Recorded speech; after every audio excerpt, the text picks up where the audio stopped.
अर्जुन कृष्ण को पचारिले, हे पार्थ, ए दुनिया रे एते अन्याय अत्याचार बेविचार चली कहार तो केबे किछि अनिष्ट होउनी।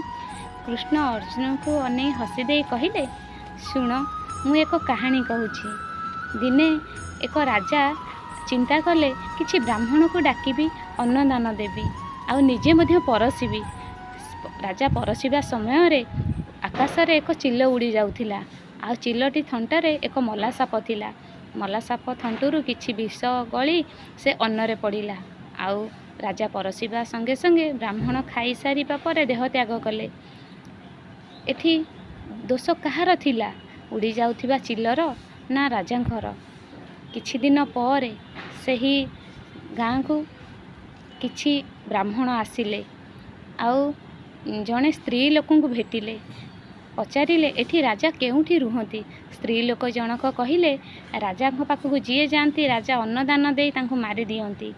कहिबा संगे संगे स्त्री लोकटी देह त्याग कला।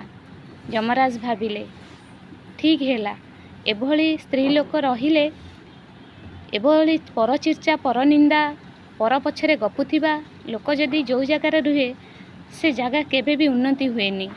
तेणुकरी एभली स्त्री लोक मरीजा उचित थिला। दोष कहार थिला? उड़ी जाउथिबा चिलटी पिला मानक पई खाद्य धरी जाउथिला। दोष तो तार नथिला। राजा ब्राह्मण को डाके अन्नदान देइथिले, भूल तो तांकर नथिला। भूल एठी कहार थिला? जी सब बेले परनिंदा परचर्चा करे तार बंची रहिबार कौनसी अधिकार नहीं। जय श्री कृष्ण।